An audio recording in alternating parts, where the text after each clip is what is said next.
எதிர்த்து பேசுற பேரண்ட்ஸ் எதிர்த்து பேசுற ஆளா இருந்தா தேவன் கன்னிமரியாளை தெரிந்து கொண்டிருப்பாரா? நீங்க சொல்லுங்க.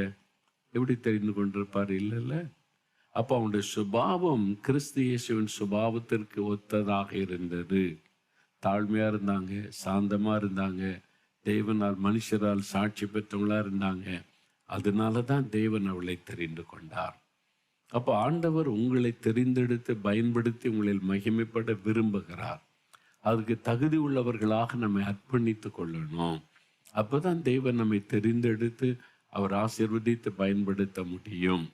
இங்கே மரியாளை ஆண்டவர் தெரிந்து கொள்ளுகிறார்.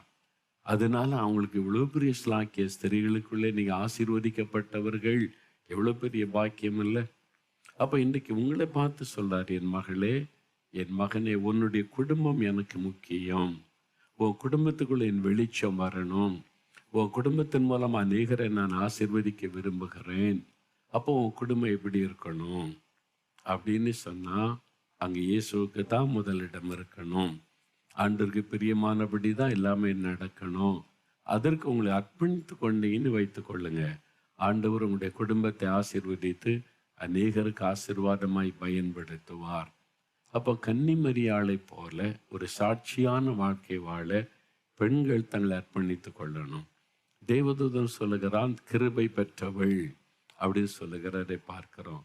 யாருக்கு தேவன் கிருபை கொடுப்பார் தெரியுமா? தன் பாவத்தை மறைக்கிறவன் வாழ்வடைய மாட்டான். அறிக்கை செய்து விட்டு விடுகிறவன் தேவ சமூகத்தில் இரக்கம் கிருபை பெறுகிறான். அப்போ அது மாத்திர தன்னைத்தான் உயர்த்துகிறவன் தாழ்த்தப்படுவான், தன்னை தாழ்த்துகிறவனுக்கு தேவனுடைய கிருபை கிடைக்கும் என்று வசனம் சொல்லுகிறது. அப்போ அவங்க ரொம்ப தாழ்மையானவங்க, எளிமையானவங்க, ரொம்ப சார்ந்த குணம் உள்ளவங்க, வீண் வார்த்தை பேச மாட்டாங்க, அடுத்த ஆளை பற்றி குறை சொல்றது, கமெண்ட் அடிக்கிறது செய்ய மாட்டாங்க. தான் உண்டு, தன்னுடைய கடமை பொறுப்புகள் உண்டு, அதில் உண்மையா இருந்திருப்பாங்க. அதனால தான் கன்னிமரியாளை தெரிந்து கொண்டார். நீங்க எப்படி இருக்கிறீங்க? முதல்ல உங்க வீட்டில் சாட்சியா இருக்கீங்களா?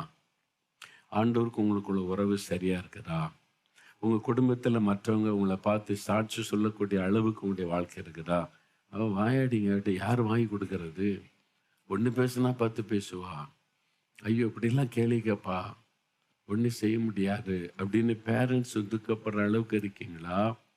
இல்லை ரொம்ப சார்ந்த குணம் உள்ளவ, நம்ம 10 கேட்டால் ஒன்று அமைதியாக பதில் சொல்லுவா, கோபம் வராது, எப்பவும் சந்தோஷமா இருப்பா, எப்பவும் ஆண்டவரை பற்றி பேசுவா, மற்றவங்களுக்கு ஆண்டவரை பற்றி சொல்லுவா அப்படின்னு சாட்சி சொன்னால் இப்படி இருக்கும்.